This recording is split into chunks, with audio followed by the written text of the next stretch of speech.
అది పంచాయతీ. పేపర్ల మీద అధికారులు చేసేస్తే 2 నిమిషాలు అయిపోయే పని ఇది. పేపర్ల మీద చట్టాల్లో జరగదు కానీ డిబేట్ లో బాగా జరిగిపోతుంది మొత్తం. ఇప్పుడు సాహెబ్ గారు అద్భుతంగా స్వతంత్రం పూర్వం నుంచి ఇప్పుడు ఎవరో చెప్పినాడు. ఇప్పుడు ఆయన చెప్పగలిగింది ప్రభుత్వం దగ్గర ఎందుకు లేదు, ఉంటే ఎందుకు యాక్షన్లోకి వెళ్ళట్లేదు? ఇప్పుడు వారు సింపుల్ గా ఋషికొండ చెప్పారు. ఋషికొండకి సంబంధించి అనుమతులు లేవు కదా, నిమిషంలో యాక్షన్ తీసుకోవచ్చు కదా, దానికి సంవత్సరాలు పడుతుంది విచారణ చేయడానికి. అనుమతులు అనేది పేపర్లో కదా ఉంటుందండి. హరిత రిసార్ట్స్ ని మోడిఫికేషన్ చేసి కొత్త బిల్డింగ్ కట్టాడు, కట్టాడు. దీనికి అనుమతి ఇచ్చింది అధికారి ఉంటాడు కదా, అది ఇల్లీగల్ అయితే వాడిపైన యాక్షన్ తీసుకుని 16 నెలలు పడుతుందా నిజంగా ఇల్లీగల్ అయితే? అంటే ఇప్పుడు ప్రభుత్వాది నేతలు సీరియస్ గా ఉన్నా, గట్టిగా పనిచేయాలి, అవినీతిని నిర్మూలించాలనుకున్నా అధికారులు ఆ స్థాయిలో పనిచేయాలి కదా సార్. అధికారులే కదా పనిచేస్తుంది పెద్ద ఎత్తున. అప్పుడు తూర్పు దిక్కు దండం పెట్టుకోవడమే. ఇప్పుడు మేము పని చేస్తున్నాం, అధికారులు పని చేసి జగన్ వచ్చి పని చేయిస్తాడు వాళ్ళ దగ్గర. మీ కింద పనిచేసే ఐఏఎస్లు, మీ పని చేసే ఎంఆర్ఓలు ఇవి జగన్మోహన్ రెడ్డి పని చేయిస్తాడా, మీరు పని చేయించాలనా? మేము పని చేయించలేమంటే మనకి ఏం చేయాలి? దానికి పని చేయకపోతే ఒక అధికారాన్ని సస్పెండ్ చేశారా? ఉదాహరణకు పుంగనూరు ఎపిసోడ్ ఉందండి, మీరు బాగున్నారు, అధికారులు పని చేయలేదు, ఒక సర్వేనైనా సస్పెండ్ చేసినారా? కనీసం సరిగ్గా పని చేయలేదని. పని చేయట్లేదు కదా, యాక్షన్లోకి వెళ్ళండి. ఇప్పుడు పవన్ కళ్యాణ్ గారు ఫోటోది ఏ చట్టం అన్నా ముందు నిలుస్తుందా? ఆయన ఫోటో తీశాడు కదా, అదే సర్వేయర్ రిపోర్ట్ ఇస్తే నిలుస్తుంది. డిప్యూటీ సీఎం సర్వేయర్ కాదు, ఫోటోలు నిలవదు కదా. నేరుగా ఇప్పుడు రోడ్డు ఉంది కదా, వాడు రోడ్డు లేకుండా మధ్యలో రోడ్డు ఉంది, ప్రభుత్వ భూమి చేసినారు, వెళ్ళండి, సర్వే చేయండి, నిగ్గు తేల్చండి. పెద్దిరెడ్డి తప్పు చేస్తే యాక్షన్ తీసుకోండి.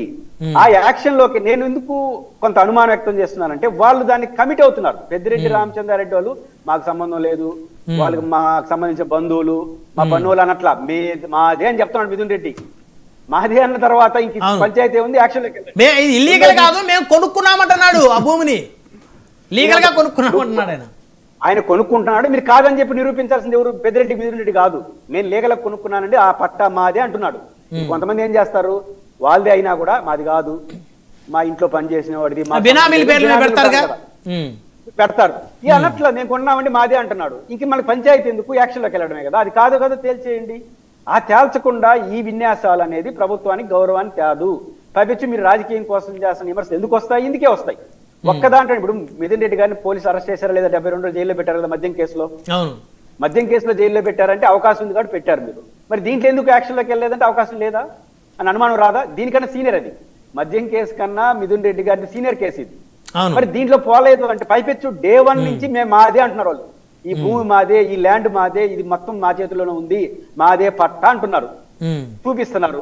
అది కాదు, ఇది చట్ట వ్యతిరేకంగా మీరు తీసుకున్నారు, ఇలా శివశంకర్ గారు చెప్పినట్టు ఆ రోజు ఇచ్చుండొచ్చు కాక మళ్ళీ విచారిస్తే అది తప్పని తేలితే వెనక్కి తీసుకోవచ్చు. ఇప్పుడు జనసేన అఫీషియల్ గా ఒక ట్వీట్ ఒకటి చేశారు. దాంట్లో కీలకంగా చూస్తే కొద్దిసేపట్లో మీ కబ్జా చిట్టా, అందులో పండ్ల తోటల వివరాలు బయటకు వస్తాయన్నారు.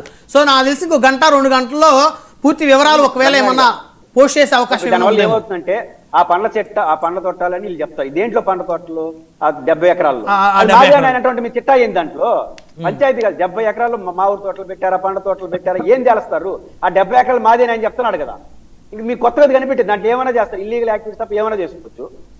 ఏ పండ్ల తోటలు పెడితే మనకి ఏమి, దానిమ్మ చెట్లు పెడితే మనకి ఎందుకు? ఆ 70 ఎకరాలు మాది కాదంటే మీరు చెప్పేది మాదే అంటున్నాడు. అది కాదని నిరూపించి యాక్షన్ తీసుకోండి. తప్పు చేశారని చర్య, లేకపోతే తప్పుడు అధికారులు ఎవరు సహకరిస్తే వాళ్ళపైన చర్య తీసుకోండి.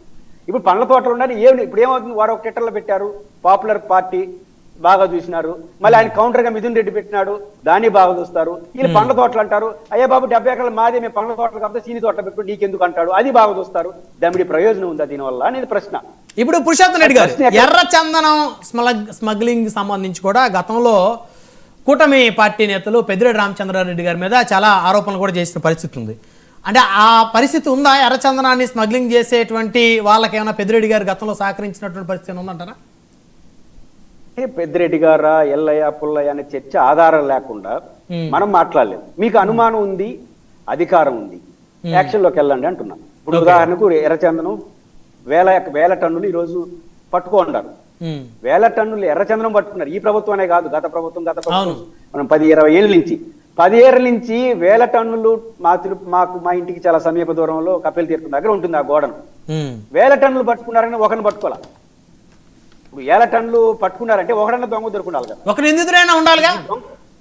అదే నిందితులు అంతా ఎవరు? కూలి వాళ్ళు. మీరు ఎప్పుడు మనకు జాలి వస్తుంది. ఎక్కడికి కోర్టులు మేము కూడా అప్పుడు రాజకీయ కేసులు హాజరవుతుంటే వీళ్ళు కూడా వస్తూ ఉంటారు పాపం. 20 మంది 30 మంది, వాళ్ళకి ఏమీ అర్థం కాదు, కొట్టడం తిట్టడం తీసుకొని పోవడం తప్ప. వాళ్ళు దొరుకుతారు తప్ప వాళ్ళు వెనకనే ఒక రాజకీయ నాయకుడు ఇన్నేళ్లలో ఇన్ని వేల టన్నులు ఆ కూలీలు ఏం చేస్తారండి? వాళ్ళు ఏం చేస్తారు? ఎర్రచందనాన్ని వాళ్ళ అమ్ముకో పక్క గడి తీసుకెళ్లారు. ఆ కూలీలు వెనక ఒకరిని పట్టుకున్నారు రాజకీయ నాయకుడిని, ఈ పార్టీ ఆ పార్టీ పక్కన పెడతాం. అవేం పెరిగిపోతున్నాయి. మీరు పీలేరు, మీకు బాక్రాపేట అడవి, మీకు ఇక్కడ ఉన్న 60 ఉంటే బాక్రాపేట అడవి దాటితే మొత్తం 100 వెహికల్స్ ఉంటాయి. ఏంది ఎర్రచందనం పట్టుకున్న వెహికల్స్. ఆ వెహికల్స్ వాండరు మనం ఇంతవరకు పట్టుకోవాలి. వెహికల్ వాండర్ ఉండరా? ఉంటారు మాత్రం దొరుకుతాడా మనకు? అందులో లగ్జరీ వెహికల్స్ కూడా ఈ మధ్య కాలంలో పట్టుకున్నారు. ఒక రిటైర్డ్ ఐఏఎస్ అధికారి ఒక లగ్జరీ వెహికల్ ఆయన వాడుకున్నాడని కూడా వార్తలు వచ్చాయి. నేను అనేది 100 వెహికల్స్ ఇప్పుడు కొన్ని పనికిరావండి, తుప్పు పట్టిపోయినాయి. నేను ఆ రూట్ లో పోతాను, బాక్రాపేట అడుగులు దాటుకున్నట్టు 100 వెహికల్స్ ఉన్నాయి. ఆ వెహికల్ ఒక వాండర్ ఏడుస్తాడు కదా, ఒక వాండర్ని పట్టుకోలేకపోయినా కూలీ డ్రైవర్ని పట్టుకుని వాళ్ళ లోపలేసినారు. అంటే ఎర్రచందనం విషయంలో అధికారంలో ఉన్న పార్టీలు విజయవంతంగా తప్పులు చేస్తున్నాయి.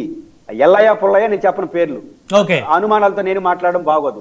రెండోది, మీరు ఇంకోటి గమనిలో పెట్టుకోండి, ఎర్రచందనం విషయంలో చాలా కీలకమైన అబ్జర్వేషన్ ఏంటంటే ఎర్రచందనం విదేశాలకు ఎక్స్పోర్ట్ అవుతుంది. మనకి ఎర్రచందనం చుట్టూ సముద్రాలు ఉన్నాయి, ఎయిర్పోర్ట్ ఉంది, ఎయిర్లైన్స్ ఎట్లా ఎర్రచందనం తీసుకెళ్లరు? సముద్రం అంతా ఇవి ఉంటాయి కదా, మనకు షిప్ యార్డ్లు ఉంటాయి కదా, పోర్ట్లు ఉంటాయి కదా, హైలీ సెక్యూరిటీ ప్రాంతం కదా, ఎట్టబోతున్నాయి ఇతర దేశాలకి?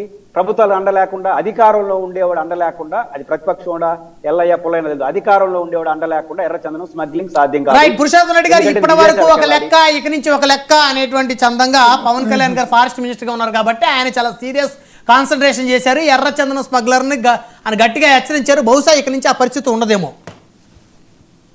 హెచ్చరికలతో నేను ఇప్పుడు చంద్రబాబు నాయుడు గారి ప్రభుత్వంలో బ్రహ్మనాయుడు గారు, పవన్ కళ్యాణ్ గారు హెచ్చరించారు. ఇక్కడ సాహిబ్ గారికి తెలుసు, 36 మంది కూలీలు ఎన్కౌంటర్ అయినారు ఇదే ఎర్రచందనం కేసులో.